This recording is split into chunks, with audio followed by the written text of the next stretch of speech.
right, cool beans. And we're here, Fashionable Frequency. Fashionable Frequency interview. We're here with Janiyah Tashe. Yes. Hello, hello. How are you? I'm doing good. How you doing? I can't complain. It has been a long day. Yes. And overcast. It's been like that for like the whole week. It's been crazy, off and on, right? Yeah, no, literally, I was trying to find like the best day to cut my grass because it was getting kind of high. Yeah. And I was just like, I had Gave to thug it up. out today. I was like, no, man, it's a little damp. Yeah. Fuck it, we out here. At least you got it done. Hey. Yeah, absolutely. So it's a little later in the evening. What have you been getting into today? Yeah, so usually my day consists of waking up, going to the gym. I enjoy cooking, so 9 times out of 10 I'm gonna do some type of meal prepping. What else? I got rehearsals with the band, so I'm sure we'll talk more about that. But yeah, Absolutely. and then doing a little bit of writing. I like to set aside a couple hours out the day to work on new music and just keep those ideas flowing.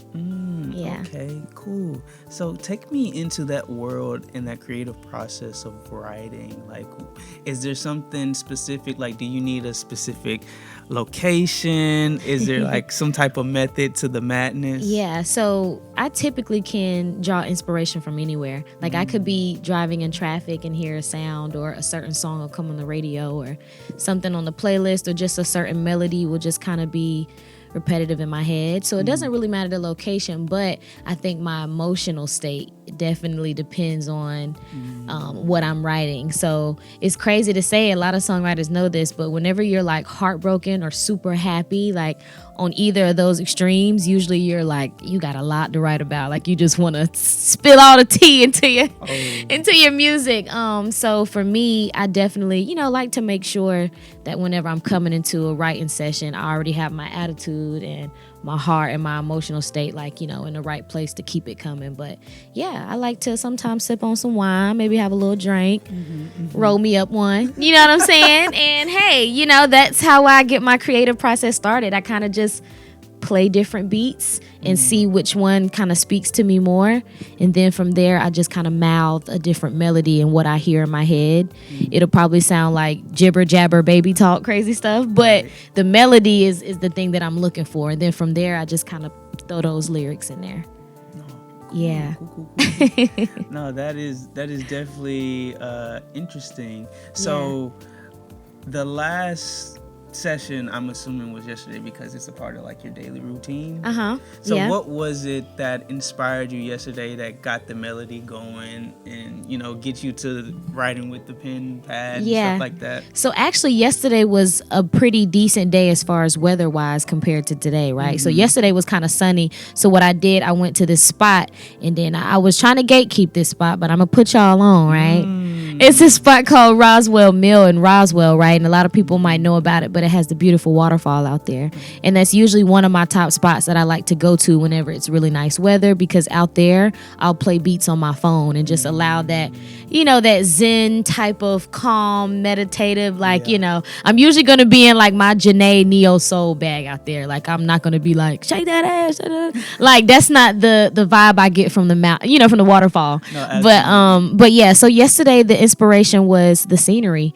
It was sunny. It felt good outside. There were a lot of different families and pets and stuff out there. So it put me in a very happy, positive mood. So I was able to, so I guess you wouldn't call it a session because I didn't have my mic, but it was what I call like a writing session, where I just devote that time to writing and my pen and paper or using my voice notes. So yeah.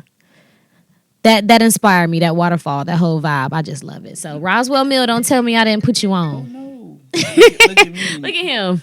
I'm out here. I got calls coming in. my bad. Apologies about that. You're good. That's lovely, and now it's still ringing. So I saw that you dropped an EP last month. Yeah. Tell me what. Yo. They're not playing. Oh my gosh. Yeah, maybe it's important. Okay, I'll answer. Yeah. And we're rolling. Okay, cool. So you recently just dropped an EP back in February, Destination. Yes. And I think around that time you were in LA. Can you talk about like the coming of it and like kind of like the backstory to bring you to your destination? Yeah, absolutely. So Destination was an impromptu tape. Like I had no plans at all on going to LA, making an EP, dropping it in February. Like I had no idea. Actually, what prompted me to go to LA is because I had got laid off from my job. So my job had a situation where they had to, downsize, some other issues that was outside of, the employees out of our control. But I was one of the ones that was laid off, and obviously once you're in a situation like that, you're like, oh my God, what's my next step? Like, God, what do I do next? Thankfully, I have a very supportive village. My parents, my friends, my family, my peers when it comes to people that I write with, make music with. So I basically took like a sabbatical, like my own little 1 month type of trip to LA to get my thoughts together and kind of see if LA is where I even wanted to live, because I've always thought about maybe that being like a place of residence. But I went out there. I was able to collab with a lot of different producers and songwriters, and the 5 songs that I put on the tape were the songs that I ended up writing in LA and recording. So I thought I was going to drop it earlier than February, if I'm being honest. But for some reason, 222, that date, it just stuck out to me. And that's really when everything was officially done and polished. And so, yeah, I decided to drop it and kind of be transparent. In the first song, LAX, I kind of talk about that unexpected hardship and, what prompted me to go out to LA. So it's very personal.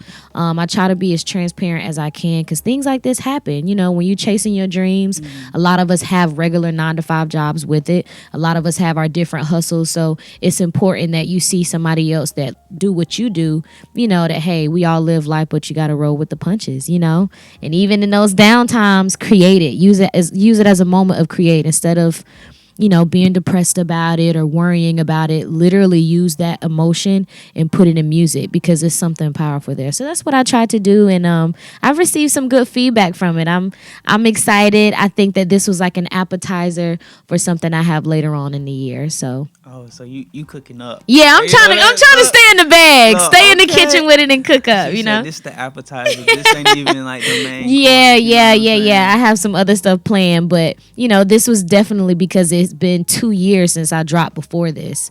So I have dropped other projects on Apple Music, but I had took literally almost 2 years. So I'm like, let me give them something, especially something that feels near and dear to me with this experience with losing my job and stuff. But yeah, like I said, appetizer. We got a whole entree and maybe a little dessert on the way. So okay. say no more. Look forward to it. Look, 2024 is a big year. Absolutely. And it's interesting that you brought it up. So 2022, I saw that you dropped Gemini. Yes. Right. Are you a Gemini? I am a Gemini. Okay, cool. And it was crazy because I obviously named it that because that's my sign, but I named it because of the personality and the character that you associate with Gemini, right? So you always associate that very up and down, two-faced, yin and yang type of double personality.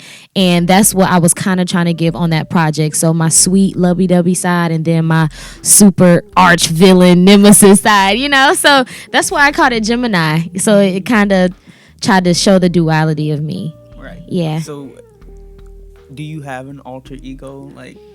So it's not like Nicki Minaj, Harajuku, like Roman, nothing like that. But I think there is a version of me that's very like pop my shit. Like I'm very confident, I'm very outward, I'm expressive. And then there's other versions of me that is very reserved, very quiet, almost like nonchalant, like reserved. So yeah, I think so. I wouldn't say it's like evil or good.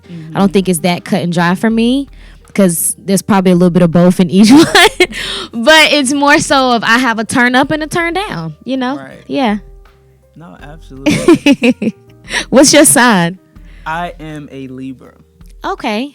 I have a couple of Libra friends. I think maybe just really one I'm close to, and she's super chill. Y'all are always chill. I have nothing bad to say about Libras. Yeah. No, I've always heard mixed reviews. Like, of course, we're chill, but also we're the type to get into shit. Okay. I don't know what that means. Okay. Oh, you know something. I don't know what that means. Okay. So maybe you ain't one of them. Maybe that's a different set of Libras. So you don't be getting into.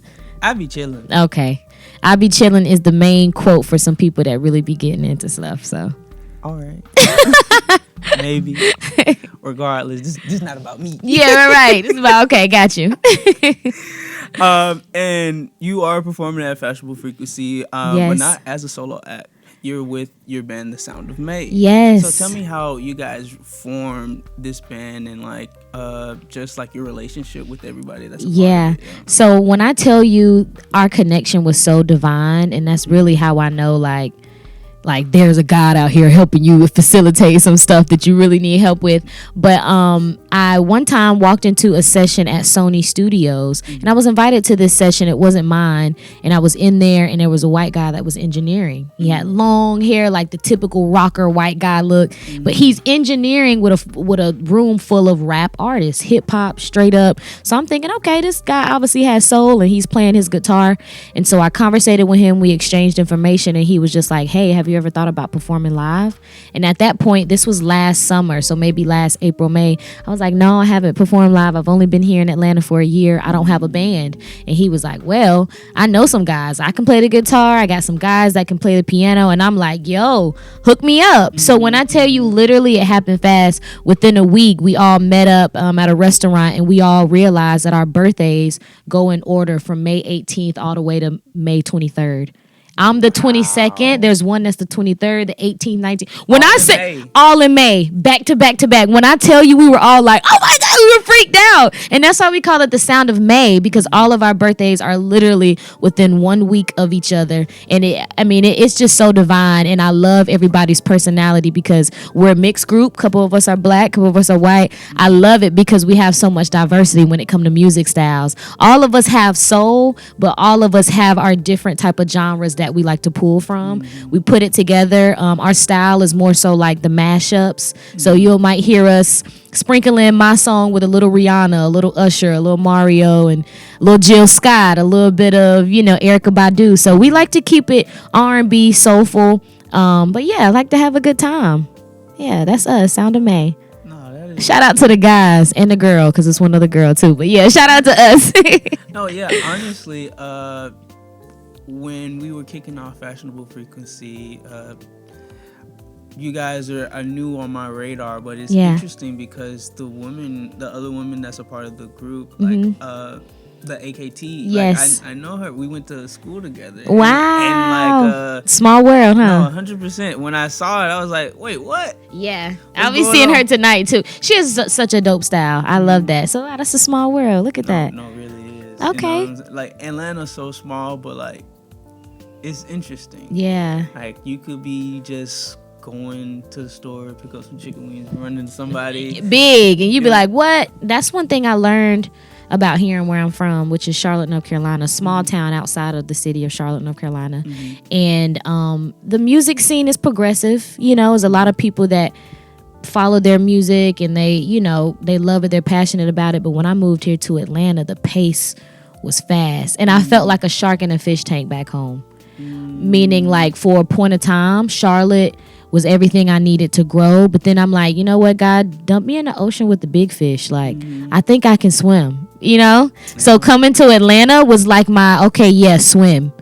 And so I've been swimming and trying to find my way and find my group of being with. And I feel like I've definitely accumulated a lot of good friends, a lot of good connections. And yeah, it's been dope. So Atlanta, shout out to Atlanta. It's been my second home, and I've loved it. No, absolutely. Yeah. I'm happy to hear that. I mean, you said you were just in LA seeing if that was a good fit for you. So, like, are you looking to expand past Atlanta, or are you, like, you settled here for a couple more years until, like, you grow big, right, outside of this tank? Right. I think that, I don't know, I could see myself in LA maybe within the next year or so. Okay. I think I would like to do another year here in Atlanta, because 2 years, it sounds like a long time, but when you're following your dreams, especially with the entertainment industry, I'm talking film, music, acting, you got to put a little work in. So it's just like, before I up and move, I want to be able to say that I've literally stretched out my resources. I've worked with everybody I possibly could.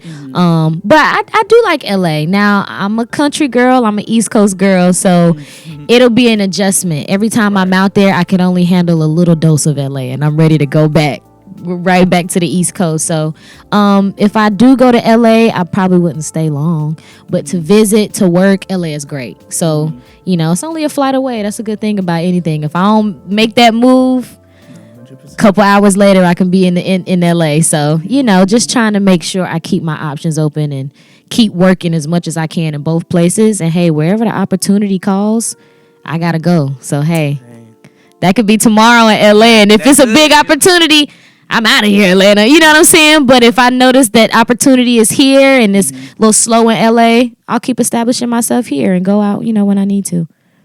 Yeah. No, that's awesome. Yeah. And I know you mentioned that you and the band have been together for about a year now. Yes. How many of those performances that you've done where you've gotten a reaction from the crowd that was just it felt, I don't want to say like a gift, where it was like, oh my gosh, this is such an amazing feeling. Yeah. Right? Where the connection, it was just really, how do I say this? Yeah, I think I know what you're saying. So we did an event earlier this year. I think it was close to New Year's, and it was called First Tuesday. So it was an event that was going on for the first time, and it was kind of like a vibe night where certain curators, shout out to Hustle Hawkins because he's one of them, but basically they invite different artists that do art, that do fashion, that sing, that rap or whatever, and we were one of the acts, and we were the last to go on because we had a band, so of course we had to set everything up. But I loved it. It was intimate. It was a good amount of people there, but it was intimate. I mean, there was a guy that was spray painting and doing art as we were performing, and that was just a really dope vibe. I felt the love, and I love it whenever I can hear people singing along, because like I said, we like to do songs, especially to get the crowd warmed up to us, songs that people know and know off the bat, so it was definitely great whenever you have people singing along with you. But I think that would be one of my favorite performances that we did. Mind you, we haven't done many performances this summer. We plan on filling up the calendar and doing as much as possible, because I know we all have our various schedules, and all of us are in the music industry, so all of us are in the studio at different times. And but yeah, so that was one of my favorites. I think that was a success, and we had a good time. Great time. That's amazing. Yeah. I always say, let me know about the next one, but I mean, you'll be at Fashionable. Yes, that will be the next one. And I'm super excited for that too. I was excited whenever Doug, which is my bandmate, whenever he had said that we were going to be on the show. And I'm just like, yeah, this is exactly kind of the vibe, and looking at, what you guys have promoted as far as the aesthetic and the vibe of the show. I feel like it matches us perfectly, and we'll be able to definitely provide that vibe that the people are looking for, No, absolutely. And honestly, with it, throughout your journey of just building a community, that is the goal for Fashionable Frequency. Yeah. Further and expanding past the event itself, right? Where we want the artists to connect and collaborate amongst each other, but also with the fashion brands. Right.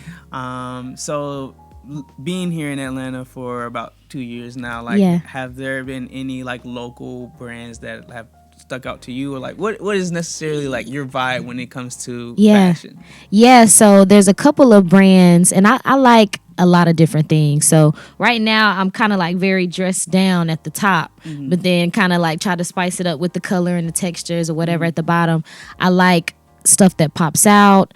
I love oversized looks. I like sexy looks, but it's a specific brand here called Good Garments, and Hustle Hawkins was the curator I was telling you about just a minute ago. He's the owner of the brand. I love it. It's urban. It's for the ladies. It's for the men. It's like that typical streetwear. And then there's another brand called Profit, which is also an urban streetwear. Prez Luciano is the owner of that one. Shout out to him.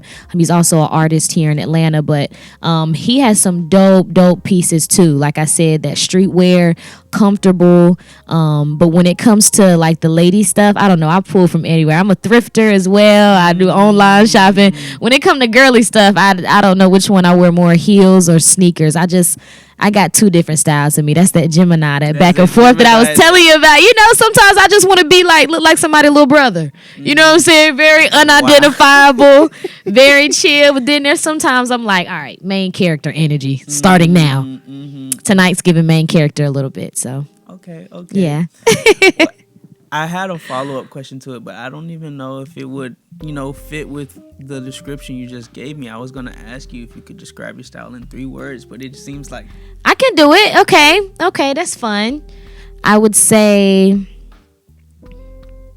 colorful. I like colors, which is crazy for me because growing up dark skinned, you would not find me in like high yellow colors or with different textures. But like now, I want to have on the brightest of bright. I want to look like a highlighter in the building. So colorful, street, and ladylike. That's all I can say. Street, ladylike, and colorful. Yeah, and it's very versatile. Yeah, very versatile. So, yeah, I don't like to put too much bounds on what I will and will not wear. As long as I feel confident in it, then I'm willing to go outside in it. Even if it's something that I've never tried before. I do like to change up my hair. I've had orange hair. I've had jet black. I've had a short hair, long hair. So, I don't know. Just whatever makes me feel good, I'm willing to walk outside in it. Absolutely. Yeah. I mean, as you should feel comfortable in your own skin. You know what Absolutely. I'm saying? Yeah. And honestly, how I feel about it, like, don't get me wrong. Everybody has their own sense of style, but you gotta look in that mirror before you leave the crib. And Let's talk about it. You shouldn't be mad if somebody talking about you and you left the house. You know Yeah, absolutely. I think that confidence too adds to it because at the end of the day, you can't necessarily tell somebody it don't look good in it if they feel like they do, but it has to exude within them. And usually you can tell when somebody's you can tell when somebody's insecure about a fit or totally not with it, and whether they're just like, hey, this is me, I'm rocking this. And I like that. I like that energy. I see a lot of women and men that, have that type of mindset, and they'll go outside in something that I probably would not wear. But guess what? They killing it, and they so different with it. You gotta respect them. You gotta respect it a little bit. But yeah, I do agree. Still look in the mirror. You gotta Still look in the mirror. It's there for a reason. 100%. And you hit on you're a thrifter. Yes. So in terms of going out to like secondhand stores and stuff like that, is there something specific that you look for, or is it just like anything that catches your eyes? Like, how does that usually work? Honestly, I usually do go for a couple different things. When it comes to bottoms, I love baggy or like the vintage style Levi denim, like that very authentic thick denim. Now when you see denim, especially like maybe Fashion Novas or some certain brands, the quality is okay, but it's not like that old school thick denim made from a cotton mill. Like, you know what I'm saying? It's not as durable. So I love going for that authentic denim type of bottoms. I also love things that are flashy. Usually when you're at a mall, you can see something cute, but guess what? It's 10 more of them. And now somebody else in the city gonna look exactly like you. But when you go to these vintage and these thrift stores, you might find something that's one of its kind, and somebody might not even see until they come across you. They never seen something like that before. So I'm usually going for the fringy jackets or the leather or the colorful pants, the sheer blouse that got like rhinestones, something that I know I can put on. And usually I like to piece different fashion pieces together. So that's what I'm going for. No, absolutely. I want to stand out. Yeah. I feel that wholeheartedly. Like, I mean, I wear a lot of graphic tees, but I feel like a lot of the tees that I own, you won't see nobody else in. Yeah. That's a good feeling. I like clothing like that. No, like even yesterday, me and the woman that interrupted our interview, Janelle, my girl, we had went to Tech to kind of just go around and see what the college kids are up to, and tell them about the event that we have going on. Yeah, and pulled out a Layla Ali shirt. You're not gonna see nobody rocking Layla Ali. Yeah. So I always find it interesting just seeing people's styles as I go like downtown and stuff like that, because Atlanta, they say it's like a hub for fashion and other things like that. Right. It can get real repetitive. Yeah. No, I was about to say everybody look the same. Yeah, and I agree with that. Absolutely. I agree. Mm-hmm. And like I'm from here, so it's like I know what like an Atlanta could look like. Yeah. Yeah. Growing up, it was white t-shirt, jeans, XXL t-shirt went all the way down to the knees, the typical soldier boy look, huh? 100%. Yeah. I mean, and even still, like, I can't say it has evolved in a way of where it's like it's like a stamp or like a staple for like the fashion scene. Yeah, but I wanted for sure. to get there. Absolutely. I feel like New York would definitely be more of that fashion type of. Here in ATL is trendy. You know what I'm saying? We hear about one brand, we hear a rapper rap about it, and everybody wanna.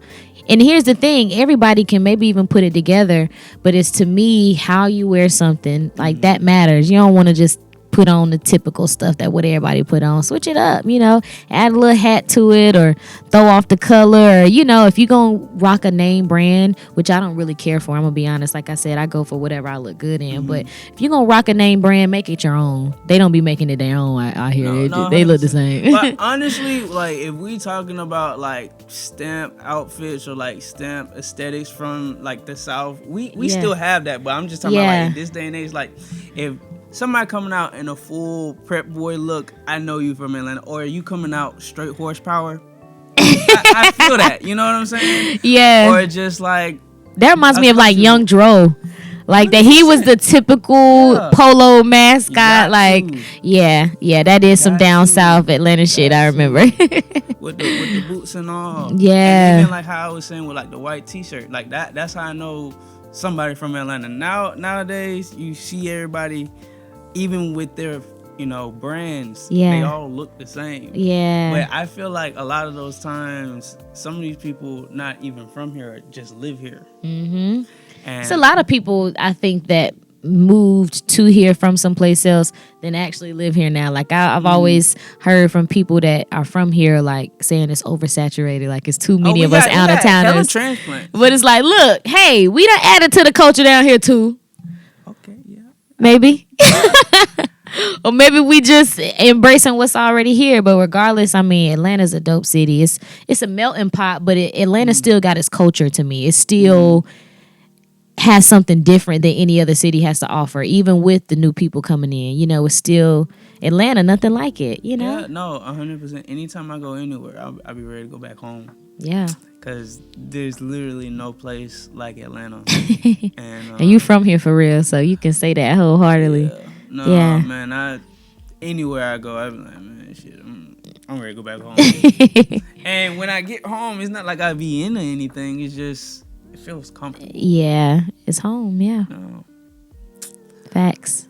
Well, I appreciate your time, talking through like your musical journey and your background coming from North Carolina down to the A and making great connections while you're here. Thank you. Including this one. Like I'm super excited for this. I'm always excited for new relationships, especially when it comes to music, performing, like connecting with like minds. When it comes to that is always a benefit. Like I love it. It's usually a connection I have lifelong. So we locked in. Little do you know. Twin. Where have you been? Say no more, man. And we're looking forward to, the main chorus and the desserts of what's coming on in the pipeline as far as your music catalog. Yes. Oh, man. Come out April 5th, Fashionable Frequency, to see the Sound of May perform. Yes. It's going to be a movie. You don't want to miss it. Don't. All right, peace. Peace.